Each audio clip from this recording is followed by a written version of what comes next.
Cette reine est vraiment curieuse. Écoutez ça. La reine Louise Ier fut la seule et unique reine de l'histoire de France. Elle régna de 1415 à 1422 après le décès de son père Charles VI, mort suite à une mystérieuse chute de cheval dans la forêt d'Angers. Elle réussit à écarter du trône son frère Charles de Ponthieu qu'elle accusa de sorcellerie et à le faire excommunier par le pape Boniface IX. Elle obligea ses pairs à revenir sur certains articles de la loi salique afin d'autoriser une femme à monter sur le trône de France. Elle fit ensuite de la ville d'Angers la nouvelle capitale du royaume à la place de Paris, alors aux mains de la Franche des Armagnacs. Son règne dura 7 ans et fut le plus cruel de l'histoire de France. Elle mourut en 1422 d'une étrange fièvre. Après sa mort, son frère put enfin prouver son innocence. Le pape Jean XXIII leva l'excommunication et Charles de Ponthieu rentra en France pour devenir le roi Charles VII.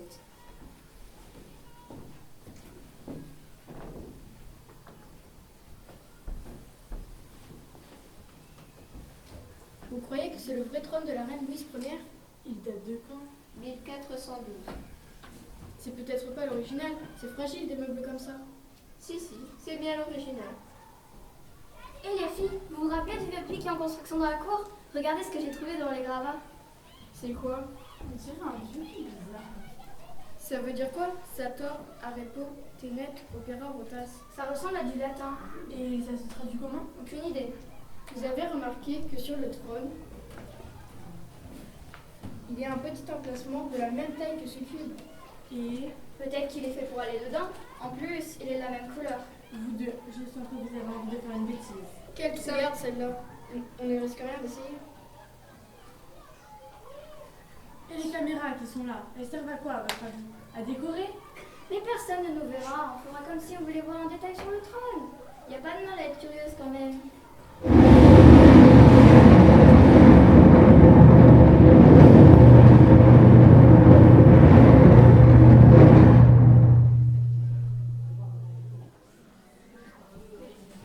Qu'est-ce qui s'est passé? Peut-être un problème électrique? C'était comme si j'avais le mal de mer. Moi, ça m'a fichu la nausée, je crois que j'allais vomir. On aurait dit une sorte de tremblement de terre. Un tremblement de terre à Angers, ça m'étonnerait. Et pourquoi je suis tombée alors? J'espère que ça n'a pas abîmé mon portable. Non, ça va. Par contre, il n'y a plus de réseau. Et regardez dehors les filles, il y a une fête médiévale dans la cour du château. Bien bonjour, gentes demoiselles. C'est qui celle-là?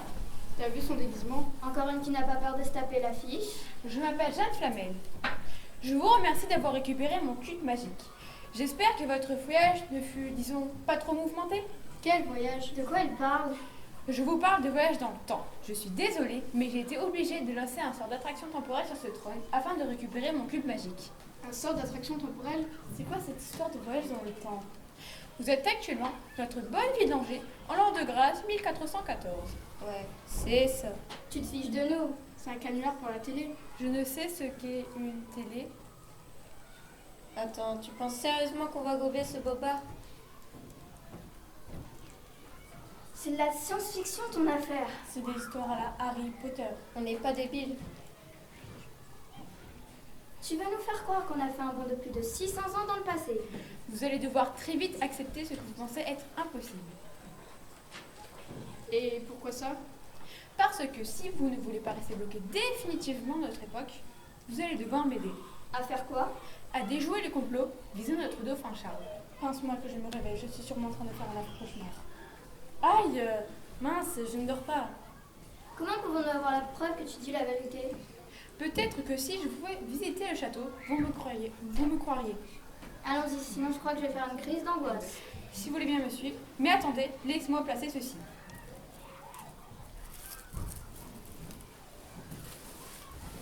Qu'est-ce que vous faites? J'installe un petit piège de ma fabrication.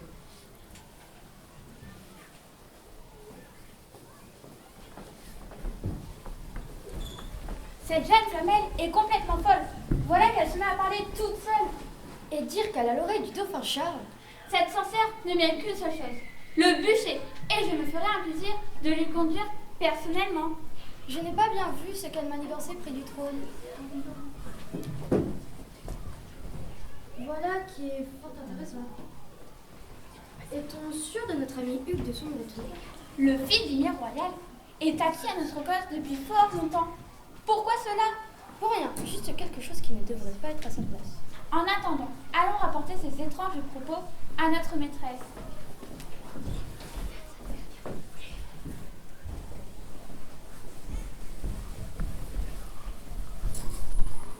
J'espère que vous êtes maintenant convaincus. C'est incroyable. Mon cerveau a encore du mal à accepter ce qu'il vient de voir. Il s'agit pourtant de la réalité. On est vraiment au Moyen-Âge. Et pourquoi personne ne semble nous remarquer? Parce que vous n'êtes pas vraiment là. Vous êtes en suspens dans notre époque. Et pourquoi toi tu nous vois alors? Je suis en contact avec le carré magique du cube.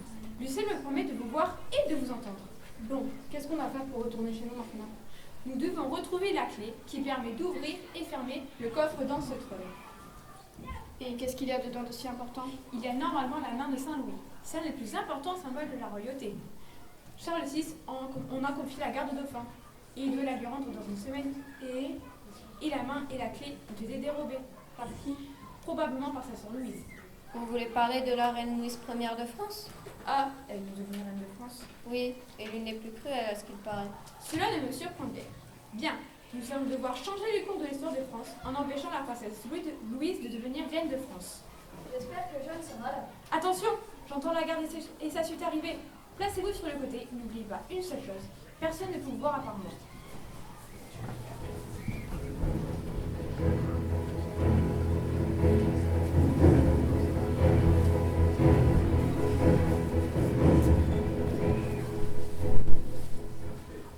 Ah, alors, où en sont vos recherches? J'ai récupéré le cube, Votre Altesse. À votre ton, il semblerait qu'il y ait aussi un mais. Oui, en effet, je n'ai pas encore retrouvé la main et la clé. Tout ceci est bien fâcheux. Je ne pourrai légitimement devenir roi que si je suis en mesure de présenter la main de Saint-Louis au peuple. Le roi, mon père, me l'a confié en même temps que sa confiance. Si je ne puis le présenter la main la semaine prochaine, je peux dire adieu au trône de France. Ayez confiance en Jeanne. Je suis certaine qu'elle élucidera ce mystère. Tout espoir n'est pas perdu, Votre Altesse. Je me demande si Louise ne serait pas responsable de tout ceci. Votre sœur n'oserait s'en prendre directement à son Altesse royale, et encore moins au roi. Ce serait crime de lèse-majesté. Elle a pourtant su s'entourer d'individus au passé, plus que sulfureux, et capables de tout pour faire monter votre sœur sur le trône de France. Une femme sur le trône. Et pourquoi pas, les femmes sont autant capables de régner que les hommes. Allons, je vous l'ai déjà dit, aucune femme ne peut monter sur le trône de France. De plus, sa volonté de vous...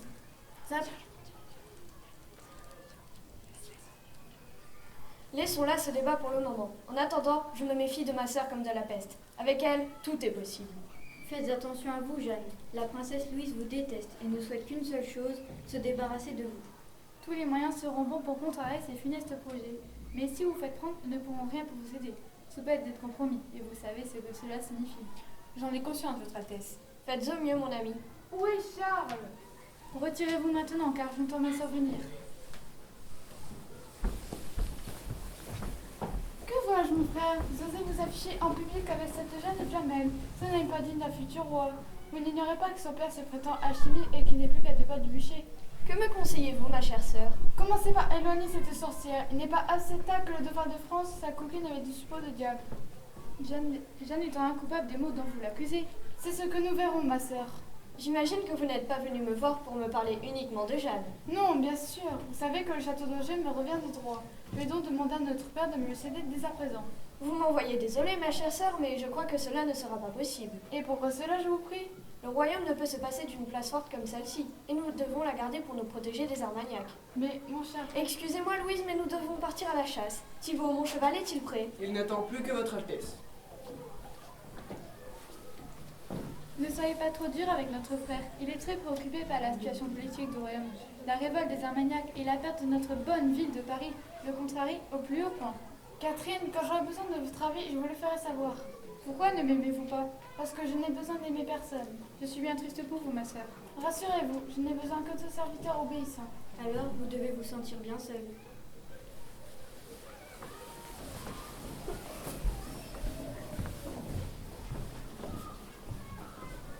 Dites-moi, Dites-moi, messire Hugues, vous êtes-vous occupé du cheval de mon frère?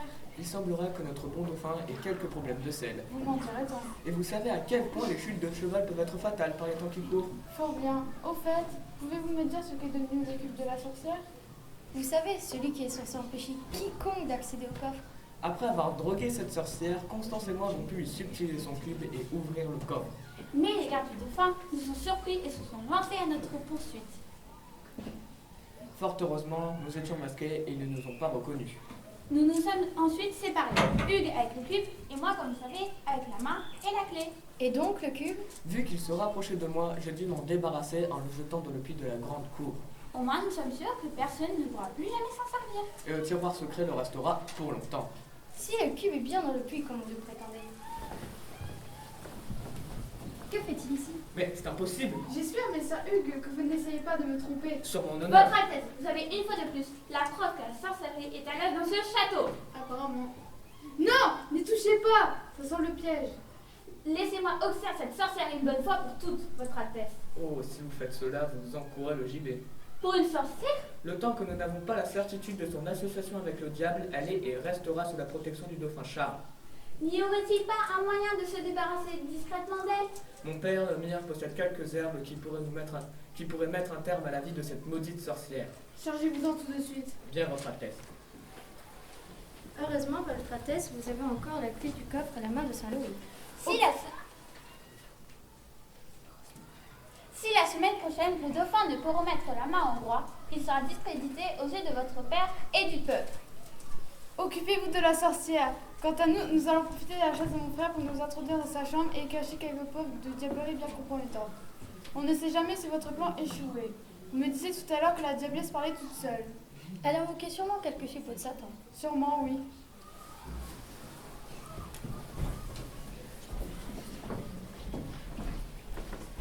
Quelle charmante vipère! Les trois autres ne sont pas non plus très rassurants. Il faut vite prévenir Jeanne qu'elle est le dauphin pour un grand danger. Allez-y, vous deux. Nous, on va suivre la joueuse bande pour voir ce qu'elle mijote. Et si vous pouvez récupérer la main et la clé, ne vous privez pas. Plus vite on aura terminé cette affaire, plus vite on rentrera chez nous. On se retrouve ici, quoi qu'il arrive. Bonne chance.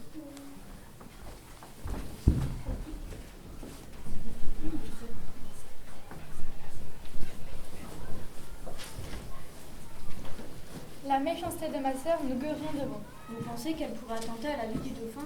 Son ambition et sa cruauté ne semblent pas avoir de limites. Mais c'est son frère quand même. Elle mettra le royaume à feu et à sang pour obtenir le trône de France. Et ça n'empêchera même pas de dormir. Que pouvons-nous faire pour empêcher cela? Vos majestés, que se passe-t-il, Isabeau? On en veut la vie du dauphin. Expliquez-vous. Nous avons appris qu'on avait trafiqué la selle de son cheval afin de le faire chuter pendant sa chasse. Pourvu qu'il ne soit pas déjà trop tard. Non, j'ai entendu bruit au dehors. Il semblerait que Charles et sa suite soient déjà de retour. Regardez, il est sain et sauf. Par contre, l'un de ses compagnons m'a l'air très mal en point. Attendons ici pour avoir plus d'explications. Que savez-vous d'autre? Que Messire Hugues de son retour veut tenter d'éliminer Jeanne par le poison. Nous devons en informer Charles au plus vite. Tout ceci n'a que trop duré. Il va devoir ordonner l'arrestation et l'enfermement de notre sœur.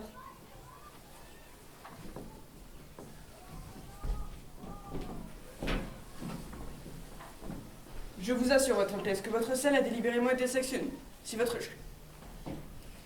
cheval ne s'était pas emballé et que votre chambellan n'avait pas essayé de le calmer en le mentant, c'est vous qui seriez à présent couché sur un lit entre la vie et la mort. Mais qui oserait s'en prendre à ma personne? Nous avons beau être loin de Paris, les Armagnacs ont des partisans jusque dans cette province. Maudit soit-il. Excusez-moi, Charles, mais messire Danjou se trompe. Que voulez-vous dire? Que les Armagnacs n'ont rien à faire dans ce complot. Et de qui s'agit-il alors? De Louise, votre sœur. Vous avez perdu la raison. Pour quelle raison ferait-elle cela? Pour accéder au trône. Mais Majesté, je vous l'ai déjà dit, aucune femme ne peut monter sur le trône de France. Certaines personnes sont capables de tout pour obtenir le pouvoir suprême, même à convaincre leur père de changer la loi salique. J'ai du mal à croire que cela soit possible. D'après Jeanne, c'est elle qui a volé la main de Saint-Louis. Vos accusations sont très graves. De plus, sa volonté de vous impliquer dans une affaire de sorcellerie et de vous rendre indigne du trône. Avez-vous des preuves de ce que vous avancez? Non, nous n'en avons pas pour le moment. Désolée, mais je suis comme saint Thomas. Je ne crois que ce que je vois. Vos maîtres d'armes, messire Hugues de Noyer et Pierre de Beauvau, sont arrêtés, Majesté. Bien. Trouvez-moi ces preuves et nous aviserons ensuite. Jeanne, le temps presse. L'avenir du royaume de France est en jeu. Vous n'ignorez pas que c'est l'excommunication et le bannissement pour tous ceux qui sont reconnus coupables de sorcellerie. Je vais m'y employer de ce pas, vos majestés. Hâtez-vous, mon ami, hâtez-vous. Ça commence à sentir le roussi. Au lieu de plaisanter, aide-nous plutôt à trouver une solution. Même si je fournissais les preuves de la culpabilité du dauphin à sa sœur, il ne me croirait pas. Oui, tu as raison. On pourrait t'accuser de les avoir fabriqués. Ce qu'il faudrait, c'est amener la princesse Louise à se trahir devant son frère et à dévoiler son propre jeu. Ça, c'est pas gagné d'avance. On a récupéré le sceptre. Impossible. La princesse Louise la garde en permanence sur elle. Nous avons fait aussi disparaître toutes les preuves de sorcellerie que ses complices avaient cachées dans la chambre du dauphin. Bien, dans peu de temps, tout ce petit monde va rappliquer ici. Si d'ici là, nous n'avons pas trouvé comment piéger la princesse, nous sommes fichus. Nous devons faire en sorte qu'un maximum de témoins la surprennent en flagrant délit de trahison. J'ai une idée. Puisque personne ici ne peut nous voir, nous allons nous faire passer pour des fantômes. Des fantômes? Oui, j'ai eu quelque chose comme ça dans l'une des lettres de Pline le Jeune. Donc, on se fait passer pour des fantômes et on oblige la princesse Louise à nous courir après pour récupérer la main. Même, il ne faut surtout pas que le dauphin et sa suite assistent à cette scène. Pourquoi? Ils crieront directement à la sorcellerie, et c'en sera fini pour moi. On m'accusera d'envoûtement. Laisse-nous nous en occuper alors. Va voir le dauphin, amène-le dans la pièce à côté et attends que je vienne te prévenir. D'accord. À nous maintenant. Tu es sûr de ton coup? Non, si ça passe ou ça casse. Super. Occupez-vous des complices de la princesse. Il faut les mettre hors service le plus vite possible. Par quel moyen? Faites en sorte qu'ils aient la trouille de leur vie. Allez, en place tout le monde et que le spectacle commence. Attention, les voilà.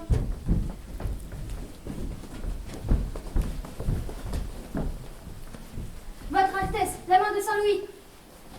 Arrêtez! Que plus personne ne fasse le moindre mouvement. Vous avez raison, Votre Altesse. Ça sent la félonie à plein nez. Vous deux, regardez alentour s'il n'y a pas quelques espions cachés.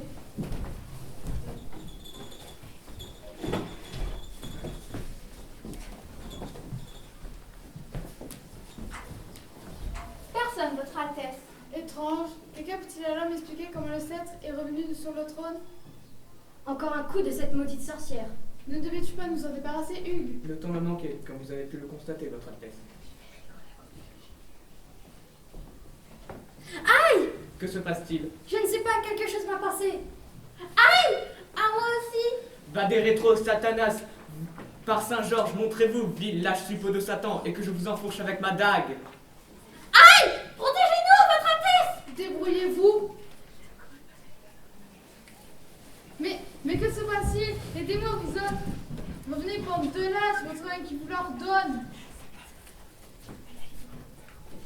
Eh bien, ma sœur, que vois-je? Vous avez retrouvé le sceptre que l'on m'avait volé. Je vous en remercie. Effectivement, mon frère. Et devinez où je l'ai découvert? Dans la chambre de votre sorcière. Voyez-vous cela? Alors, comment se fait-il que vous soyez en possession de la clé volée qui ouvre le coffre du trône? Mais c'est faux, je n'ai jamais eu cette clé. Dans ce cas... Que fait-elle autour de ton cou? Hein? Quoi? Je pense qu'il serait souhaitable pour vous d'avouer tous vos crimes. Soulagez votre conscience. Plutôt finir sur la roue que de laisser... Plutôt finir sous la roue que de laisser le royaume entre tes mains. Tu n'es qu'un faible avorton sans personnalité. Avec-toi le royaume...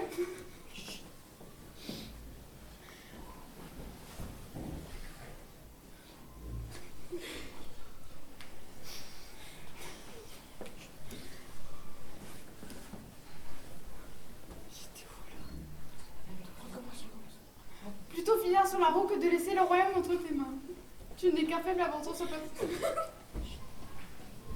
Arrête, s'il te plaît. Plutôt finir sur la roue que de laisser le royaume entre tes mains. Tu n'es qu'un faible avorton sans personnalité. Avec toi, le royaume se boira dans la déchéance. C'est moi l'aîné de la famille. C'est à moi et à moi seul que revient le trône. Tu désires vraiment la main de Saint-Louis? Et ben la voilà.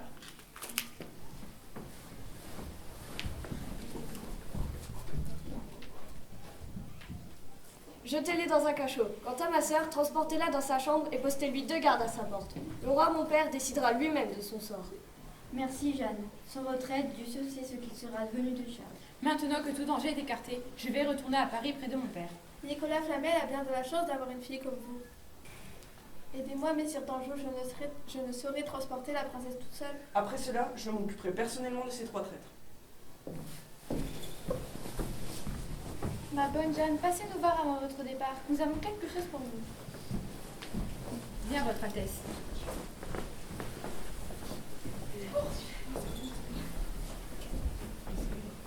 Tout est bien qui finit bien, on dirait.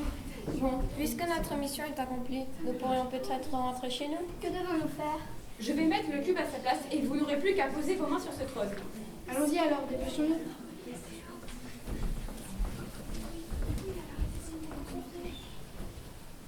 Attention, vous êtes prêtes?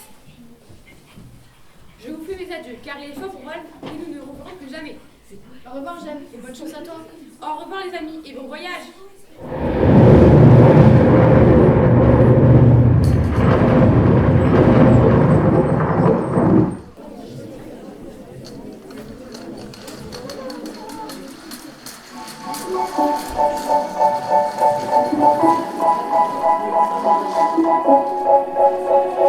They say, oh my God, I see the way you shine.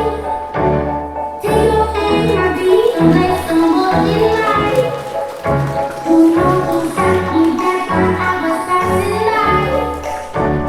Now I beg to see you dance just one more time. Ooh, I see you every night.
And c'était la pièce des quatrièmes.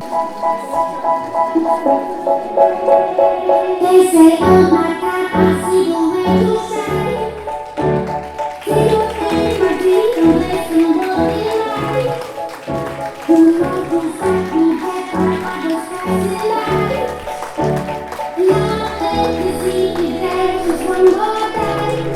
Ooh, I see you every night.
Say